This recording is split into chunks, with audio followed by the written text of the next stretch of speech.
Anyways, let's give a big, huge round of applause, an awesome yell, hoop, holler, yell, whistles for Haas Ridgeway.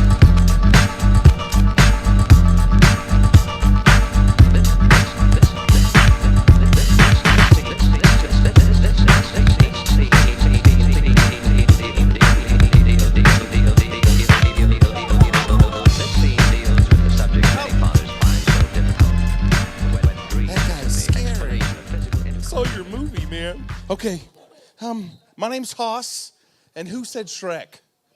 Oh, okay, yeah, I got to play Shrek at the Actors Guild here in Parkersburg this year, so that was me. You saw it? Oh, once upon a time, there was a little ogre named Shrek. That was fun. That was a lot of fun. Does anybody have a crazy mom? Yeah. Okay. If your mom's here, don't raise your hand. I'm just telling you, that's not a good idea. But let me tell you, I had a crazy mom. My mom used to introduce me like this. She would say, "This is my son, and he's husky. Look at him, he's huge." Now, she called me that because we had Husky Jeans. And if you don't know what Husky Jeans are, when I was a kid, the only place that I could get jeans that were my size were Sears, and they were like terrible jeans. They were like 4 pair of jeans melted together. They were thick, and they made a sound when you walked. It was like, "Hey, what's up?" Terrible for hide and go seek. Everybody's like, "Shh, listen for Haas. He has Husky Jeans on." I think you can hear him sweat. Oh, good times. I think I looked up. I'm going to say good times a lot now because that apparently is funny. I'm like, "Good times." She's like, "Ha, ha, ha, ha, ha." Don't you like the awkward where everybody hears you laugh and nobody else is laughing? They all go, "What's wrong with you?" You know. My mom used to have these sayings. You probably heard a bunch of sayings as well. My mom has this saying. She would say, "Never go swimming till 30 minutes after you eat." And I was like, "Oh, I'll never learn to swim."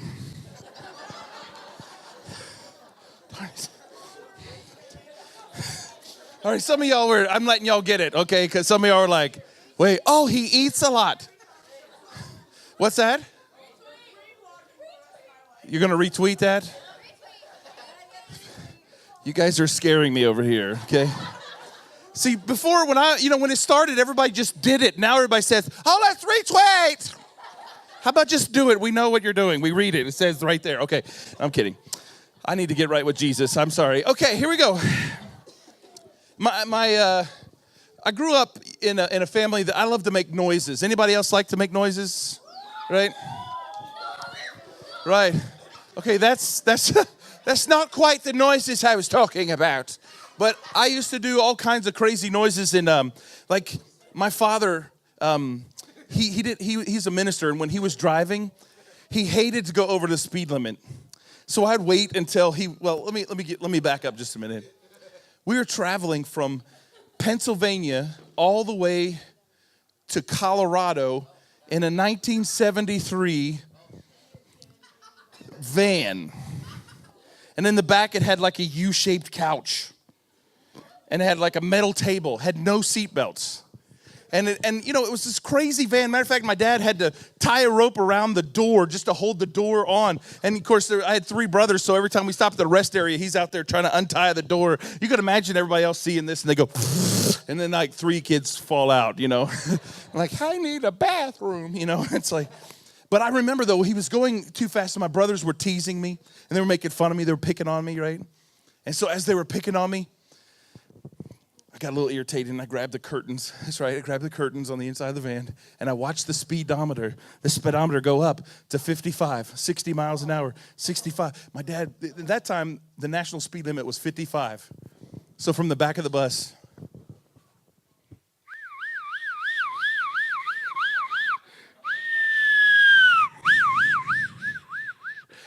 my dad takes his foot off of the gas, puts it onto the brake, pushes the brake pedal all the way to the floor, and it's like,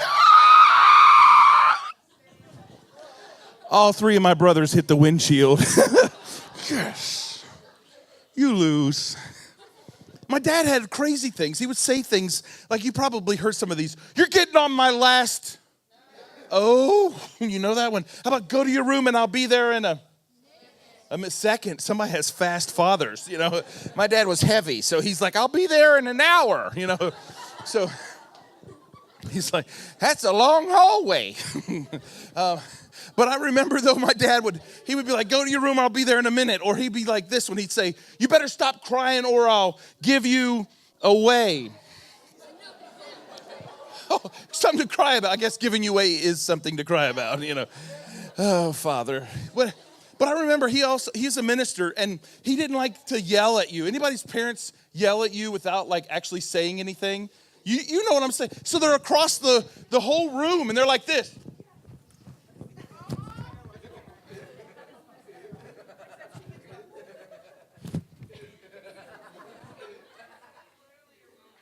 You know, it's like go to 3. It's like ninja. It's like, oh. And then I run over to my dad, and he's like, did you not hear me? And I'm like, no. And that's when my dad became a ventriloquist.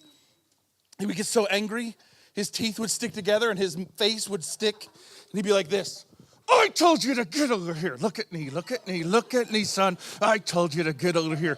Get over here, get over. You don't listen to me. I count it. Don't make me count to 3. Why does he say don't make me count to 3? Because I'm like, why? Can't you get that high? Okay. Oops. But he's like, I told you. Listen, don't run from me. I can hear you in those Husky Jeans. My dad, he's crazy. Oh.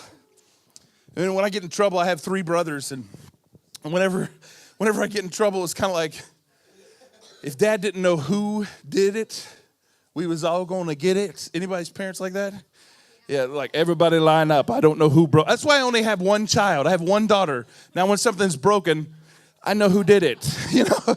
But I remember growing up, though, Dad would be like, it's time. It's like time to go to Spanky Town. You know, I don't want to go. Anyway, my brothers were faster than me. And so I would warn them. I would turn like, run. It's like, I'm stuck in this tractor beam. Run for your life. And my father, he was like really, you know, he wasn't fast. But for some reason, when you get in trouble, his hand became like Mr. Fantastic and caught you right across the room. And you're like, oh, no. And in one move, my father could pull me across the room, bend me over, pull out his belt. It would split in half, it fold in half, right before he split me in 2. And you could hear every belt loop as it came out. It's like,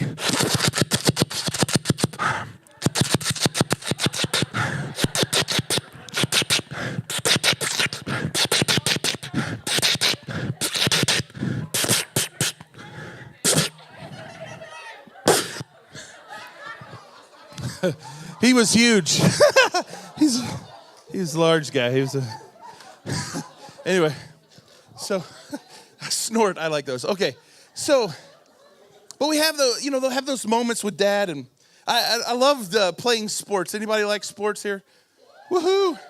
I got the chance to. I moved to Pennsylvania when I was a little kid before we lived in Kentucky, which I call home. But when we lived in Pennsylvania, I found out that wrestling was huge in Pennsylvania. And since I was huge in Pennsylvania, I decided I would go out for wrestling. And I remember going out for wrestling. I was 10 years old. I weighed 110 pounds. Who said wow?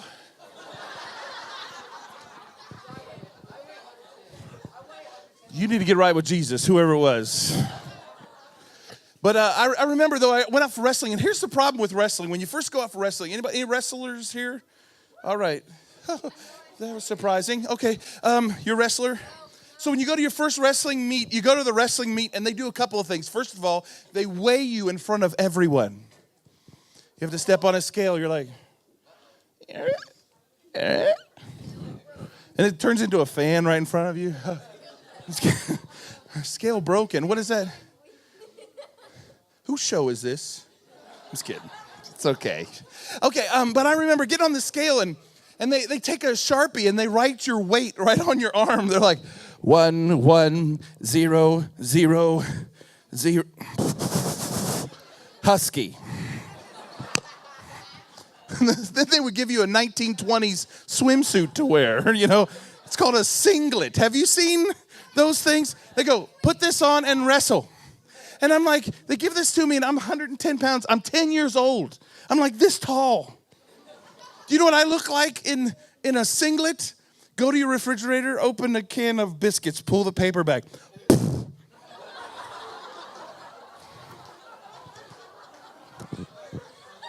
There it is. It was awful. It was awful.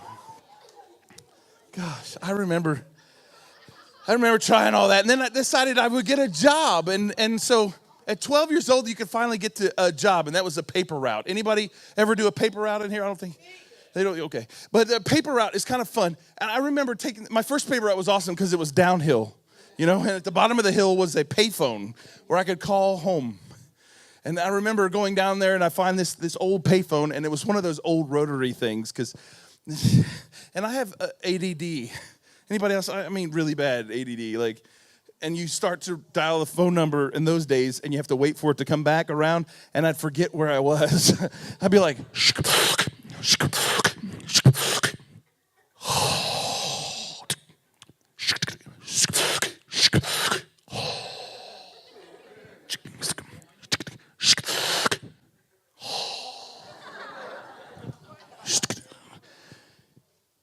then I'd hear the ice cream truck. I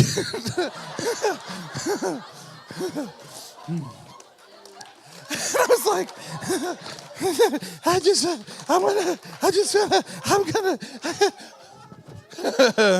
and somebody's over there, run, Forrest. Anyway, then I finally saved up enough money to get my first bicycle. Anybody remember your first bicycle? Right? Okay, some of you are like, I have it still. But I remember my first bicycle. I went to Walmart to buy this bicycle, and it was white with blue and red splatter paint on it. It had red mag wheels and white tires and had streamers coming from the handlebars, which would be quickly removed. And I remember written in giant bold letters right across it, it said, Huffy. Y'all know a Huffy bike, right? It didn't matter what it was called. It could have been called a mongoose or a diamondback or whatever. But I had asthma, so it was called a Huffy. Right? Some people had a bell where they ring when they come down and deliver the paper. They're like, ring, ring, ring, ring. I didn't need one. I had asthma. I'd be just coming down going,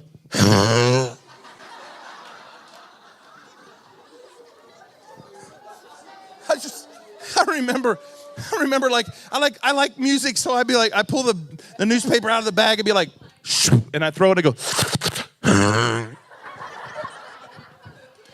So it'd be like music, it'd be like.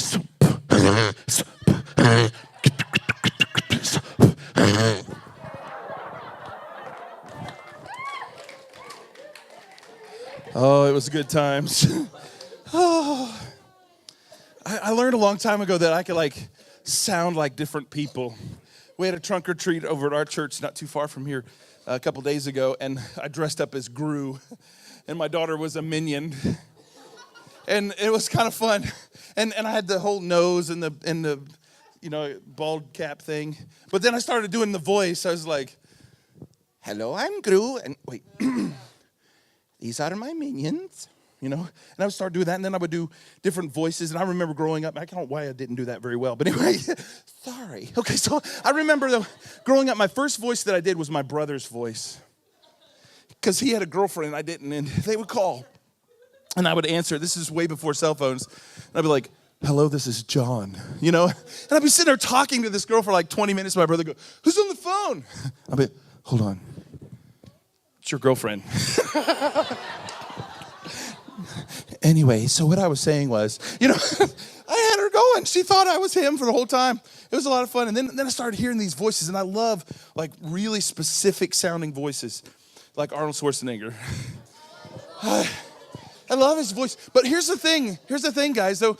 He's a parent. He has children. Could you imagine being his child? If you got in trouble and your mom said, "Wait till your father gets home."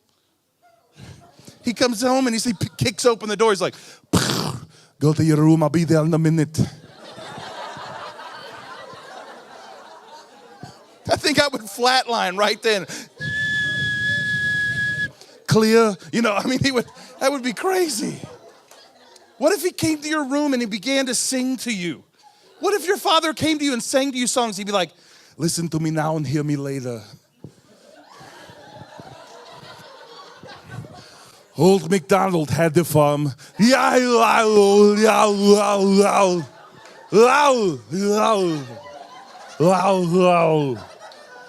What is that sound? He's like, is that like, did they write in the script LOL and he's supposed to laugh and he sees it, he goes, wow.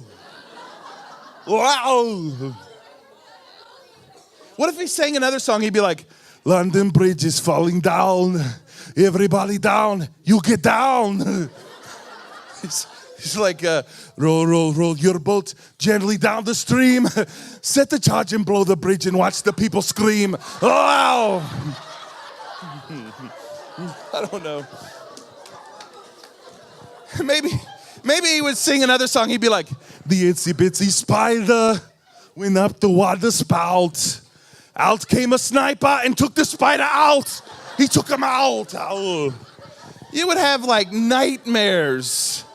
He would be like messed up. He would just mess you up.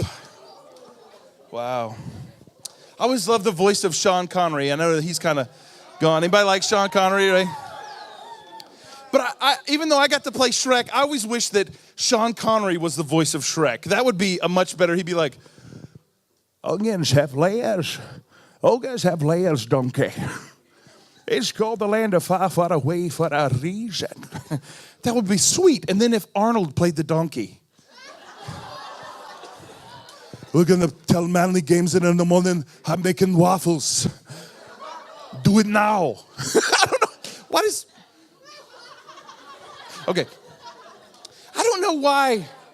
I really don't know why. In every film, Arnold Schwarzenegger says the same words. He's like, everybody get down, get back up again, get to the chopper, do it now, get down, get back up and come with me if you want. I'm like, stop giving instructions and save my life. Right, you feel it, all right, so.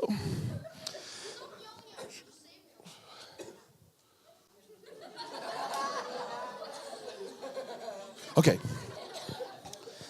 I don't remember. One of my favorite comedians, he passed away a long time ago, was Chris Farley. Anybody know?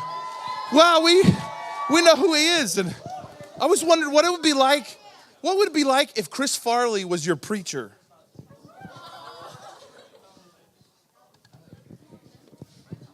Let me tell you a little bit about myself.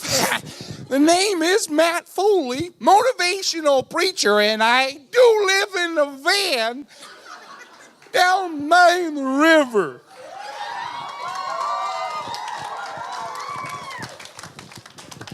I got a little sermon I'd like to tell you about. It's about a guy I like to call Devil.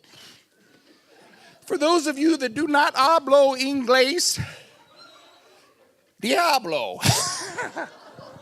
If you take the D from devil, what are you going to get? Evil, not evil. Not evil, evil, evil. Sin is evil. It comes from a guy called the devil. Now, if you take the E from evil, what do you get? Not vile. Sin is vile. It's bad. It's ugly. It's nasty. Now, if you take the V from vile, what do you get? Not ill. That's what it makes me to see you caught in sin. I'm like, yeah. And if you take the I from ill, what do you get? L. And that's where you're going to go if you stay in sin, children. I'm sorry. That's what Chris Farley would do if he was your preacher. Whoo. Anybody like music? Woohoo. I like music. You know, anybody seen the sing-off? Woo. You like the sing-off? I always wanted to go on the sing-off, but I don't have any friends. So I started my own group, and we're called Haas. And it goes like this. Ba-bum, bum, bum, bum, bum. Ishtum. ba-dum boom, ba-bum bum bum bum bum, ish-dum, ba-dum boom, ba-bum bum bum bum bum, ish-dum, ba-dum boom. I got a bass now. Ba-bum bum bum bum bum, ish-dum, ba-dum boom, ba-bum bum bum bum bum, ish-dum. Dip dip doo doo, dip dip dip dip doo doo, dip dip doo doo, dip dip dip doo doo, dip dip doo doo, dip dip dip doo doo, dip dip doo doo, dip dip dip doo doo, dip dip doo doo, dip dip dip doo doo, dip dip doo doo, dip dip dip doo doo, dip dip doo doo, dip dip. It goes like this. I remember way back in, well, I remember when he came to his birth. He's born a baby in a manger. They were looking for a baby to kill, but that wasn't my God's will. So Jesus grew in favor of God and man, 'cause that was the master's plan. I remember the time. Now what's funny about that song is, listen very carefully. You're screaming in the background. That's awesome. I was like, I thought you were cheering me on for a minute, and it turns out you only did that once. But I got it on tape. It was good times. Oh, anybody want to hear some more? Here we go. Does anyone here like rap music? Me either. All right. But I'm going to do some. But first, I might need a drink of water.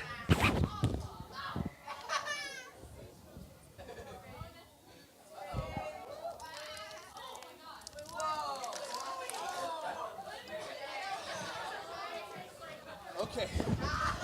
Now that I got a sip of water, I can do this. Here we go.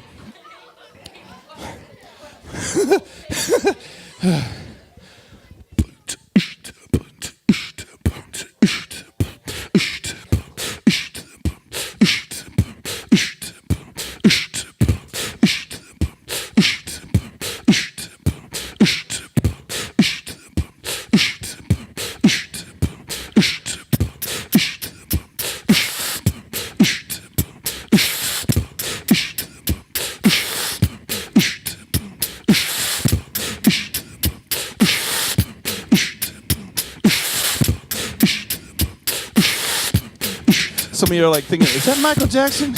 Bum, bum, bum, bum, bum, bum, bum. No, it's not.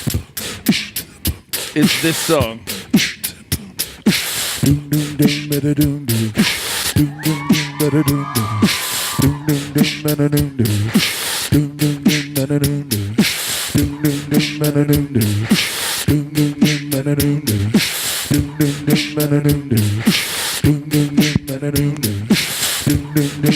That's right, you can get it together. Here we go. Come on now. All right, stop. Grab a plate and listen. Hus back with 7 new dishes. Something makes my clothes fit tightly. That's why daily and nightly. Whatever stop, yo, I don't know. Somebody hand me another roll. To the extreme, I rock a buffet like a mammal. Clean up my plate and then I lick it like a camel. Dance all the way to the lunchroom. Eating everything just like a vacuum. Feed it when my stomach says hungry. That's why my pants have always said Husky. Love it or hate it, I know what I weigh. Hey, who cares? I'm heading for a buffet. If there's a pizza, I'll be eating. Check out the hook while my oven's preheating. Say Hus is hungry. His jeans say Husky. I said Hus is hungry. His jeans say Husky. And now that the restaurant's open, I jumped in my car and my tires were smoking. Quick to the place no mistaken. Heading to the Waffle House, pound of bacon. Cooking it, better quick and nimble. I go crazy when I hear the sizzle. Waffles are next to follow. I put them down like Rocky did Apollo. That's right. Hoss is hungry. His jeans say Husky. I said Hoss is hungry. His jeans say Husky. Food.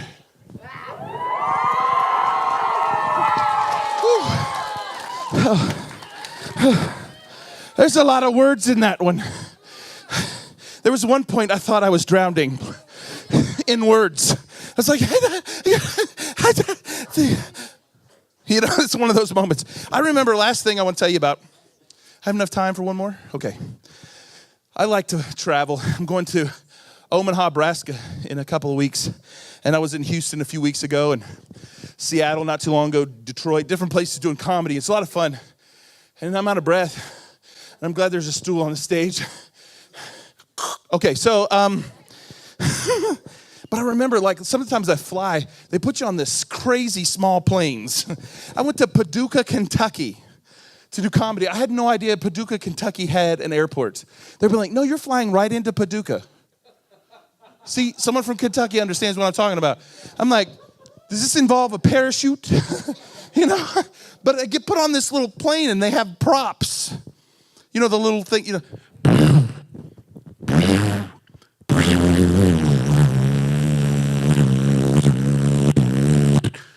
That's what we were flying in, one of those. Because you go along, you're like.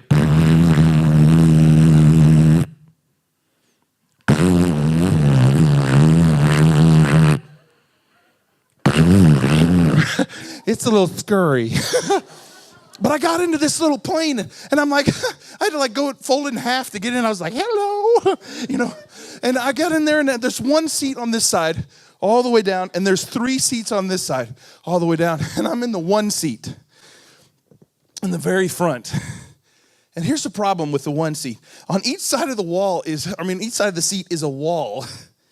And on the inside of the wall is the button to release the seat to get comfort, you know.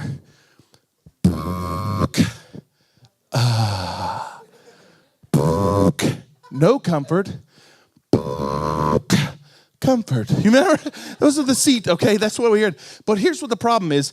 I sit down on my seatbelt now, and it's underneath me, and I have to find it. But every time I reach back to get the seatbelt, my leg pushes the button, and it goes, and you could have seen it. I mean, I look like Tommy Boy trying to change on the airplane. Hello. But I was like,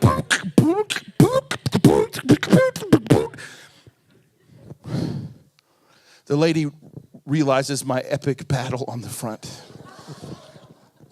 And she gets on the microphone. She's like, if you're having trouble with your seat, you may now move to a more comfortable seat on the airplane. Which everyone else heard this. There's a fat man on the front row and he's having trouble. He may now move to the triple-seater on the other side of the airplane. Fine. So I go over to the other side of the airplane, and there's 3 seats. So I sit down, and there's no one in it, and I sit down, and I grab the seatbelt. It won't buckle. And apparently at 30,000 feet, a seat belt will save your life. No. I mean, you never watch the news, and they're like, here we are with WKRP, and here we have a plane accident, but we have a survivor? Sir, how did you survive? Put my seatbelt on. It fell from 30,000 feet. What happened?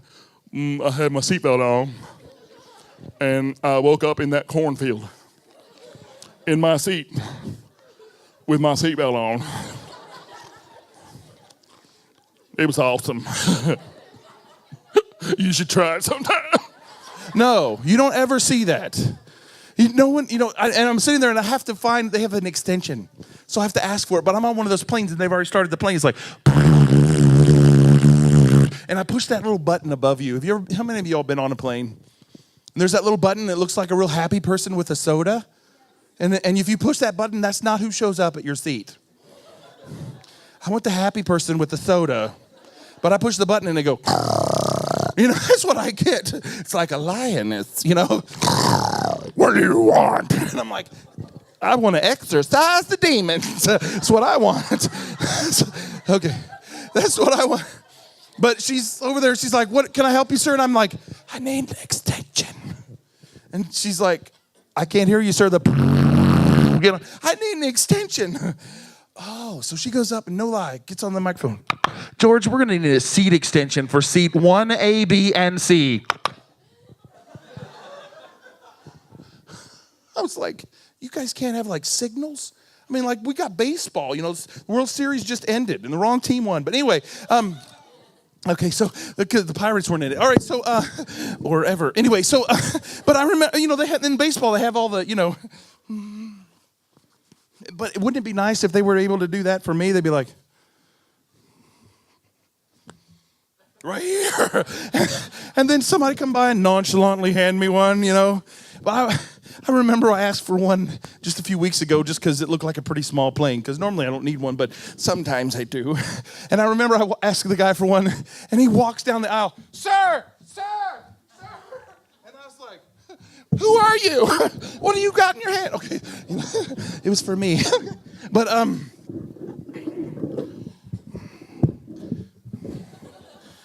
sorry. We had a disagreement. I'm going to leave you with one thing. I want to leave you with this.